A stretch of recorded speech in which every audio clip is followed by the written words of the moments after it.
Bom, meus irmãos, muito boa tarde a todos, muita paz a nós todos, né?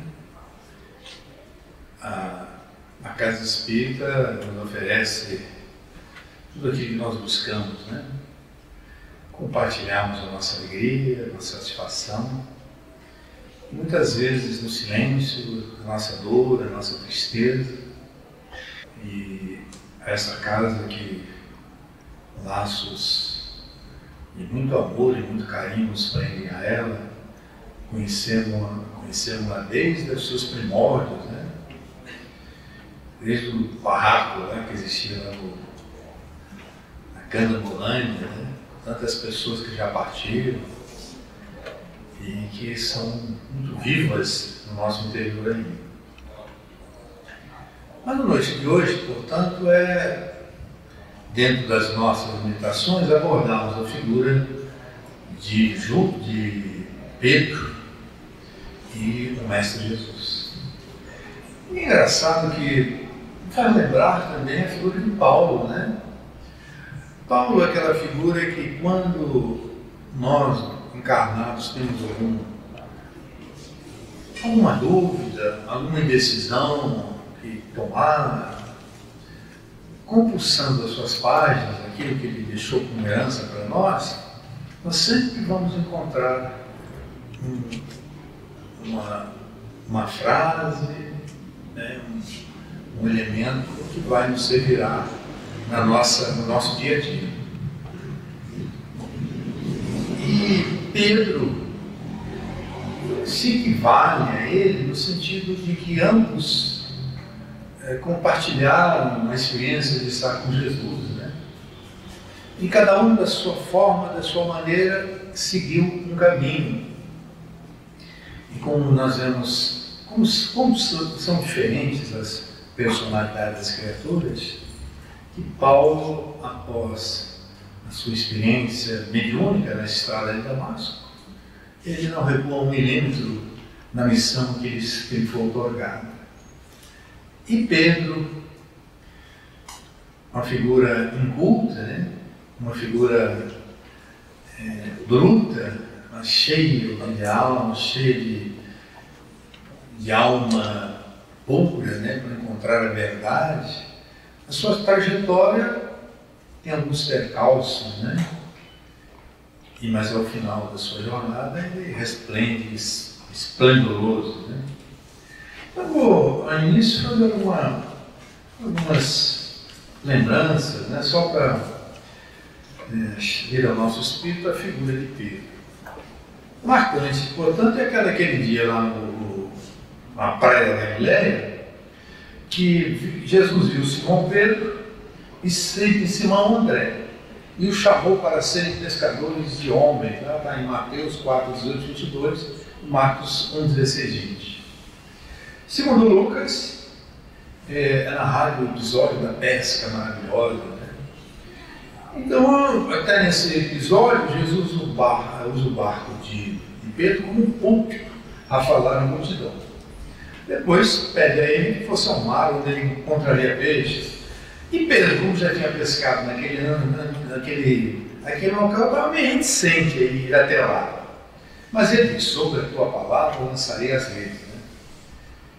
Pedro atendeu o conselho do mestre e pescou tantos peixes, seus companheiros pescaram tantos peixes, que as redes começaram a se romper. Olha só, foi preciso um segundo barco de Tiago e João para ajudar a recolher os peixes. Pedro, assombrado, reconheceu o senhorio de Cristo e confessou de joelho, né?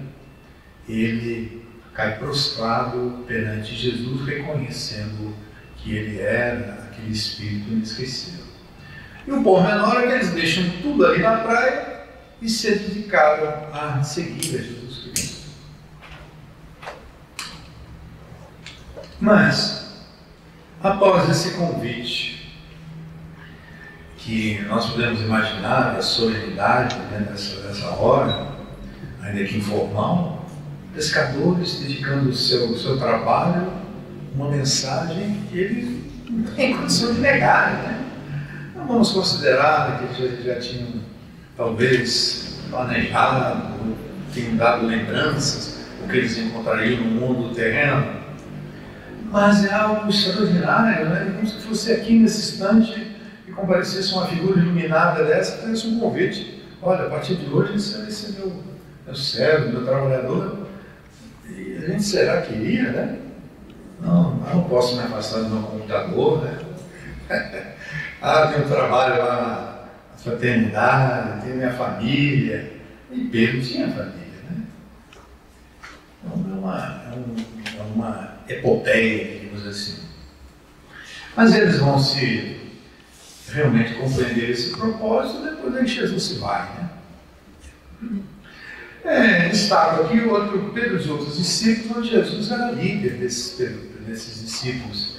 E ele era aquele que falava mais, fazia perguntas e tomava algumas iniciativas, como consta em Mateus e Marcos, né? Então ele fazia parte do ciclo mais próximo de Jesus, que era João, Tiago e Pedro, né? O amado de Jesus. Assistiu de perto alguns acontecimentos importantes na vida do ministério de Jesus, a cura de filha de Jairo, a transfiguração. Eles perguntaram a Jesus sobre os fins do tempo, também lá em Marcos. Jesus no Getsemane, né, quando ele corta, decepa lá a orelha do soldado romano que ia prender Jesus. Então tem uns momentos altos na vida dele, né, que ele deixou tudo para seguir Jesus, um momento extraordinário na sua vida, e ele confessou: tu és o Cristo. Tudo isso que eu estou falando aqui tem os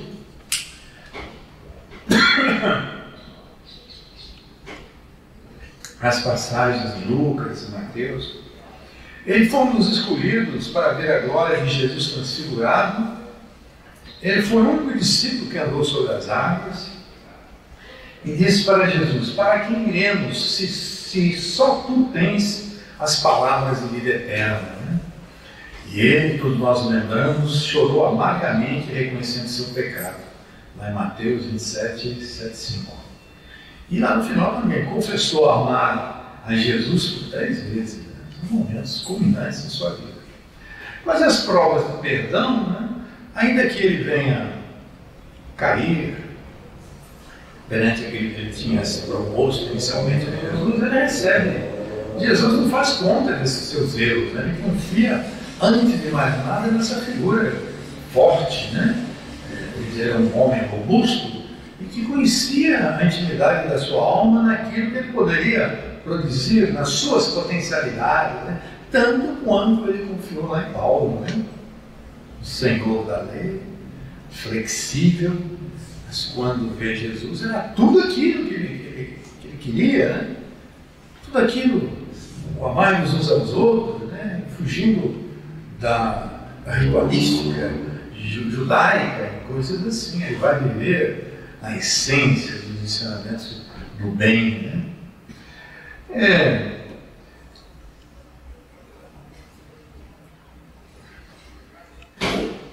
Aqui conta nessas provas do perdão, é que o anjo lá que foi bem claro, pedindo que as mulheres avisassem os discípulos,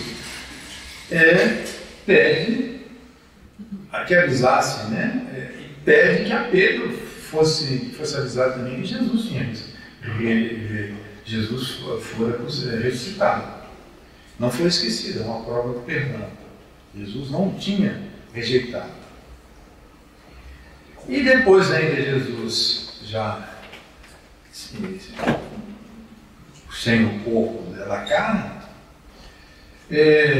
Jesus foi interrogado por Jesus, né? Todos nós lembramos. Primeira vez ele pergunta lá, depois de comerem, Jesus perguntou a Simão Pedro: Simão, filho de João, você me ama mais do que estes? Disse ele: sim, Senhor, tu sabes que te amo. Disse Jesus então: cuida dos meus cordeiros. Novamente Jesus disse: Simão, filho de João, você me ama? Ele respondeu: sim, Senhor, tu sabes que o amo. Disse Jesus: pastoreie as minhas ovelhas. E pela terceira vez ele pergunta: Simão, filho de João, você me ama? Então Pedro fica até agastado, né? Ficou magoado. Jesus pergunta 3 vezes e ele diz: E ele repete: Senhor, né, eu realmente o amo, né? Então cuida das minhas ovelhas. Deixa eu gastar uma vizinha aqui rápido. Sem dúvida alguma. Eu só vi um carinha ali fora, o Sherry, a obra, né? Ele está com tudo à vista. Ó, celular, óculos, assim, as pessoas veem. Olha. É bom a gente ir lá e guardar, porque senão, se tiver alguém aqui for dono desse carro, né? Esconder, porque aqui no nosso restaurante aconteceu já de uns furtos, tá? Desculpa, Rogério. Deu tempo de eu respirar. Finalmente, a morte do apóstolo Pedro, né? Eu fiquei de pesquisar, tem algumas menções que Pedro, na hora da sua morte, ele pediu para quem dos que se encarregariam que ele fosse colocado de cabeça para baixo. Eu não sei se o Zé Luiz conhece alguma fonte histórica, assim, eu não tive o trabalho de ir mais além. Mas me parece que não é uma coisa muito clara, né? Se ele efetivamente viveu a história nesse aspecto. Então, o Pedro, ele tem, após, né, a partida de Jesus, quando ele assume essa condição, né, tem eventos importantes que ele faz, que ele realiza, né? Pedro e João anunciaram o Evangelho de Cristo ousadamente perante o Sinédrio. Eles operavam milagres, a sombra de Pedro curava, está lá em Atos 5,15. Pedro e os apóstolos foram livres da prisão por um anjo, né? Vocês se recordam? Ele fez uma viagem missionária para Samaria com os apóstolos, fez outra viagem, segunda viagem missionária para Lídia, Jope, Cesareia, e ocorre uma série de eventos nessas viagens dele, ele cura, afasta demônios, tudo isso que Jesus levou a ele. Pedro vai a Cesareia, a casa de Cornélio, num centurião romano. Com a perseguição aos cristãos, Pedro é preso por Herodes. Novamente um anjo liberta Pedro da prisão, né? Atos 12, 6, 17. Participou do concílio de Jerusalém, lá em Atos. Terceira viagem missionária para Antioquia. E temos naquele legado também que são as cartas escritas por Pedro, né? Que segundo o autor aqui, ele escreve a primeira e segunda epístolas de Pedro, que elas foram destinadas aos cristãos espalhados pela Ásia Menor, com o intuito de animá-los e fortalecê-los espiritualmente. Vejam, portanto, que foi uma figura de fundamental importância para o Evangelho nascente, né? O Evangelho nascente. E eu sempre me lembro de Paulo associando essas figuras, né? Como a recepção de Jesus nele foi diferente, mas como um exemplo que fica para nós, né? Que já que nós vamos penetrar no ano de 2022 e existem muitas dúvidas escuras, né? Estão nos dizendo em vários sentidos, né? E acho que é necessário até lembrar daquela passagem, né, que Jesus, acho que o Zé Luiz fez essa palestra lá na feira, e que Jesus estava pregando um determinado lago do lago, né, e ele tem que se deslocar para um outro, né, continuar a sua tarefa missionária. E eles, ali no Mar da Galileia, no trajeto, o mar sem capela, né, aquela tempestade, raios, e o pessoal fica temeroso, né, o que vai acontecer, e chama Jesus, até Pedro talvez. E Jesus pergunta a eles: onde está a tua fé? Onde está a tua fé? E lembrando dos dias de hoje, do que nos aguarda, né, vai ser perguntado para nós: onde está a tua fé, Zé Luiz? Onde está a tua fé, Mano Geraldo? Onde está a tua fé? A nossa fé, nessa hora, o testemunho que a gente vai ver se é uma fé de verniz ou uma fé do patrimônio espiritual, né? Então são mensagens, sem dúvida, de grande repercussão íntima em todos nós, né? E que os séculos dos séculos com a modernidade, a contemporaneidade, com toda a tecnologia, ela tem a sua pureza, nos traz essa mensagem do ontem para o hoje com tremenda atualidade. Porque nós somos chamados também, novamente, a prestar esses testemunhos. E o Cristo, quem sabe quantas vezes vai nos chamar, né? Eles pregavam com toda a liberdade, né? Claro, com suas limitações, problemas, mas são chamados cristãos a desencarnar porque aquele incêndio aqui de Roma, né, atribuído a Nero, tem muita base histórica até, atribui-se aos cristãos a culpa daquilo. Então nós pensamos que estamos numa área da calmaria, calmo, tranquilo, mas quando menos esperamos a hora atrasada que nós teremos que encontrar, ela chega nas nossas vidas. Bom, então eu escolhi, já falei aqui até uma vez, mas acho que pessoas todas diferentes, né? Nós mesmos esquecemos o texto, trata da morte, do desencarne de Pedro, nessa página aqui de Humberto de Campos, que está no livro Antologia Mediúnica do Natal, que é atribuída ao nosso querido, inesquecível, ainda partiu, mas está sempre conosco, o Francisco Xavier, o Chico Xavier. Né? Portanto, nessa página, podemos dizer que ela se presta para o Natal, mas se presta para o Ano Novo, para o aniversário, qualquer momento que vocês desejam realmente trazer o que nós, nas nossas limitações, trazer um momento de elevação para nós, é uma página que pode ser lembrada, mas originariamente é o Natal do Apóstolo, o Natal de Pedro, né? Se bem que não tem propriedade nenhuma, o Natal já passou, mas o Espírita diz, Natal são todos os dias, né? Então se alguém me puxar a orelha aqui, você está travado, você quer falar no dia 25. Não, mas Natal para o Espírita são todos os dias, né? Jesus renasce, quando o sol renasce, quanto é? 3 e quanto? Você falou? 35. 3,35? Tá. Vamos resumir. Forma que essa página aqui de Francisco Humberto de Campos traz o Natal do Apóstolo. E que ela traz o seguinte, que Simão Pedro foi arrancado dos grilhões do cárcere, né? Para o derradeiro sacrifício também, que ele ser colocado à cruz. E ele está com o coração parado, de angústia, quando ele mostrasse o passo firme, já descendo para lutar o seu sacrifício. E ele, com 80 anos, com a cabeça branca, né? Ele destaca-se ali na turba, a maneira de um pai atormentado, consciente dos filhos que ele iria deixar. Então, nesses momentos, muitas vezes, passagens iguais, os irmãos do Evangelho consolados, né, cabisbaixo, imersos em preces, escondendo até o próprio desespero, né, de Pedro tão amado, quem eles tanto devem, e ele já se acomodava lá para o martírio.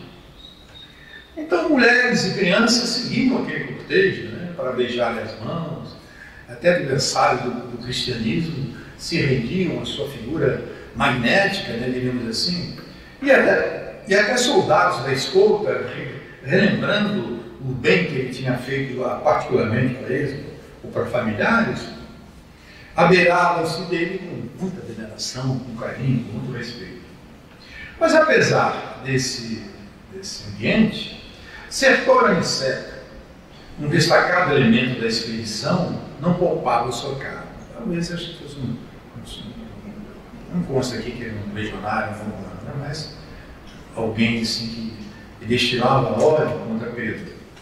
Então ele desejando quebrar aquele ambiente de respeito e consideração a Pedro, ele exclamou, né, diante com impropérios, para adiante, velho impudente, judeu sujo, lixo humano que envergonharia os postes da arena.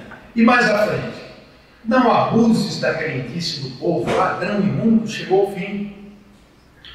Pedro, tentando a imagem completamente, parece que nem ouvia o que a Sertório dizia. Ele contemplava o céu escaldante da tarde e orava em silêncio. Ele sentia-se fatigado, incapaz, e ele compreendia que a Boa Nova agora exigia companheiros novos, né? Que tivesse mais rigor, mais energia, servidores robustos, e rogava ao Cristo que enviasse esses obreiros novos para a linha do mundo. Mas ele não era isso. Pedro também se debatia lá no dentro, né, da sua alma, lá no íntimo do seu coração. Ele morria de saudades do Mestre. Né? Ele ansiava retomar a companhia para sempre. E nesse sentido, ele escalando a colina, ele via não longe o tronco de Marte, como assinala aqui o Humberto de Campos, assinalado pelo monumento de Augusto, as cintilações do Tiber, o casalinho imenso, as terras e os jardins. No entanto, ele, pela imaginação, ele regressava à Galiléia distante, buscando Jesus em pensamento. Ele revia o lago de Genezaré, as crianças brincando, e ele, por estranhos mecanismos da memória, ele respirava o perfume das rosas de Betsaida, e eu faço questão de repetir o textual que o Humberto diz, chega até romântico, né? Das romãzeiras de Dalmanuta, das quintas frutescentes de Magdala e dos pequenos vinhedos de Cafarnaum. Rememora lá a pesca, envolvido pelo sopro da brisa quando a barca sobrestava, parava nas ondas calmas. E nesses pensamentos, né, absorto nessas lembranças, ele chega ao local do sacrifício. Ele confiou-se automaticamente as medidas. Os soldados tomaram, desnudando o seu corpo, e aqui o autor despregando como é que chama aqueles nomes do corpo, né? Aqueles pregos, né? Nada percebeu dos martelos rudemente manobrados que lhe apresavam os pés e as mãos ao lento se erguer de improviso. Eu vi além grupos de orações e Aniceto, entretanto, não perdia de vista. E reparando que o crepúsculo baixava, né, aconteceu o seguinte, que Pedro era muito forte, né? Apesar de 80 anos, ele, senhor do seu físico, ele colocado lá no poste, né, as horas estavam se passando, e ele resistindo, né, até ausente de si mesmo, né, lembrando do Cristo. E o Aniceto Sertório, não satisfeito com isso, esse ódio, né, que ele carregava por Pedro, e pegou um pontiagudo calhau, né, uma massa, um pedaço de madeira, e arremessou a cabeça de Pedro. E disse: morre, bruxo. Então Pedro sente o sangue esguichar, né, e ao mesmo tempo ele é arremessado fora do corpo, mas imediatamente ele vê que dedos, né, invisíveis o desalgemavam do corpo, e os astros, né, para assumir uma coloração, luzes diferentes. Então ele observou que um homem descia do alto, todo iluminado, né, moldurado pelas estrelas, e viu Jesus a 2 passos dele. Aquele sábio e inesquecível sorriso. Mestre, clamou, inclinando-se para beijar o chão que ele pisava. O Messias redivivo tomou dos braços e partiu, aconchegando ao coração como se transportasse o frágil criança. Então, por várias semanas, Pedro fica no mundo espiritual, ele tem a beleza dos planetas, da natureza, tudo aqui, viver novamente, ver os companheiros. Mas chega um momento em que Jesus diz a ele: Pedro, eu tenho que sair, né? E o Pedro pergunta: onde vais? Aí Jesus diz: Jesus aponta, né, naquelas paragens no escuro recanto, na escuridão, nos planos espiritual, e ele diz a Pedro: Pedro, enquanto houver um gemido na terra, não será lícito repousar. Então, Senhor, eu também.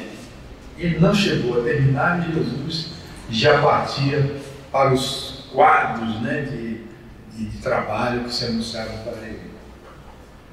Então demandam juntos a terra e ali a Roma mesmo. Então eles vão se localizar naquelas catacumbas, onde atraídos por vozes, né, passou do cemitério da Via Ápia, que estava ali mergulhado na sombra noturna.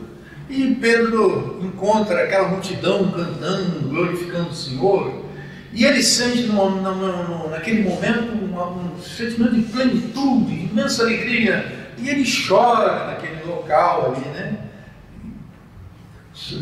Desconhecendo até um motivo da razão de ele chorar, talvez entendendo que ele fizera parte daquele mundo, que ele era aquele próprio mundo também. Aí Jesus o chama de lado: Pedro, alguém te chama. Aí Pedro assim fica espantado. Aí ele olha ali ao lado e ele enxergou na pequena comunidade um homem triste, carregando nos braços um pequenino agonizante. Era um discípulo, aquele que lhe desferia do canal, que tinha tanto ódio por ele, a rogar-lhe mentalmente que se me compadecesse do filhinho querido que a febre devorava, e qual, se lhe registrasse a presença, expunha os remorsos que amargava e pedia perdão a Pedro, né? Ele lembrava do seu ato e ao mesmo tempo registrava a injustiça que ele praticava. E o antigo pescador de almas não hesitou. Depois de oscular a fronte suarenta de Aniceto Sertório, afagou a criança atribulada, impondo-lhe as mãos, e ali mesmo, magneticamente tocado por forças renovadoras intangíveis, Pedro recebe aquelas energias, transmite para a criança, que desperta lúcida e refeita dos males que a cometiam, enlaçando-se ao pai amorosamente lá nas catacumbas.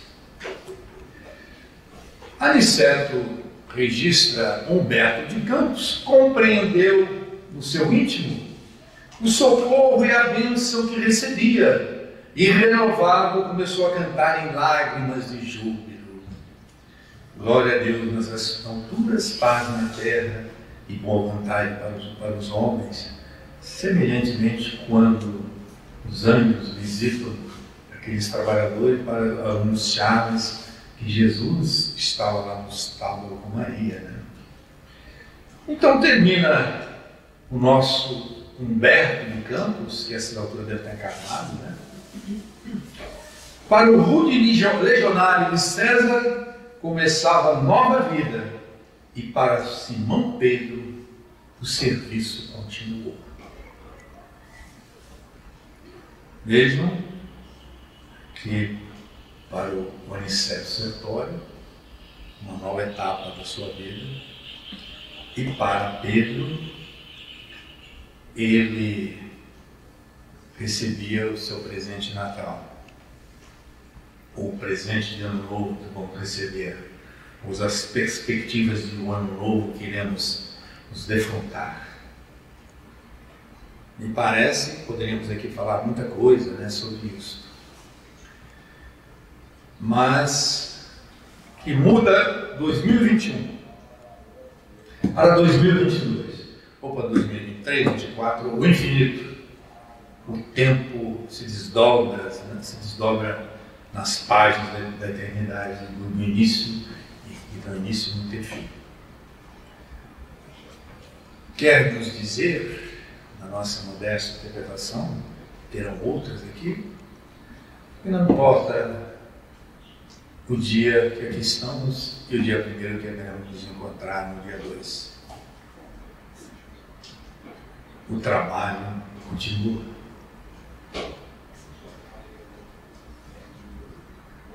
A nossa consciência nos impede, queiramos ou não, chegar ao dia que demorou muito, né? Desde o primeiro dia que a doutrina espírita nos visitou a todos. Nós já não somos crianças e meninos, né? Nós somos batizados pelo Espírito Santo, né? No Pentecostes, quando aqueles espíritos, aquelas línguas de fogo se manifestaram e utilizaram os apóstolos para falar diferentes línguas, igualmente nós somos visitados pelo nosso Pentecostes. Quando nem nos lembramos o convite que foi feito a Pedro lá na praia da Galileia, chegou ao nosso íntimo também. E nós, dentro da nossa inferioridade, das lutas que travamos, nós vamos continuar. E faz-nos lembrar o Chico Xavier, essa criatura extraordinária. Quando indagado o que ele esperava do ano novo, né? Porque tem gente que espera ganhar os 350 milhões da Mega Sena, né? Eu vou ajudar meu pai, meu irmão, vou trabalhar no centro, vou construir creche, como se não pudesse, sem dinheiro, ele também colaborar para todos esses eventos. É um presente, né, que almeja há muito tempo, as senhoras e os jovens, dessa vez eu vou perder aqueles quilos, né, academia, no parque da cidade, onde tem, eu vou, né, fazer aquele curso, estudo anos, ou até mesmo dentro do grupo espírita, fazer aquele curso de mediunidade, o curso do Evangelho Revivido, coisas assim. Aí o Chico responde candidamente: eu agradeço, antes de tudo, esse ano que se avizinha, pelo fato de Deus me conceder aqui permanecer, para continuar a batalha de eu eliminar a minha inferioridade, de eu cada vez marchar para aquilo que eu quero ser e que ainda estou muito distante. Meus irmãos, muita paz a nós todos. E Oxalá, nós que normalmente, refiro-me a mim, que somos oceanos de palavras e gotas de ação, sejamos o contrário, né? Sejamos oceanos de ação. O trabalho que espera todos nós, porque tem muita gente que não possui o que nós temos, e principalmente o bálsamo espírita, que é o Cristo de volta novamente aos nossos corações. Muita paz.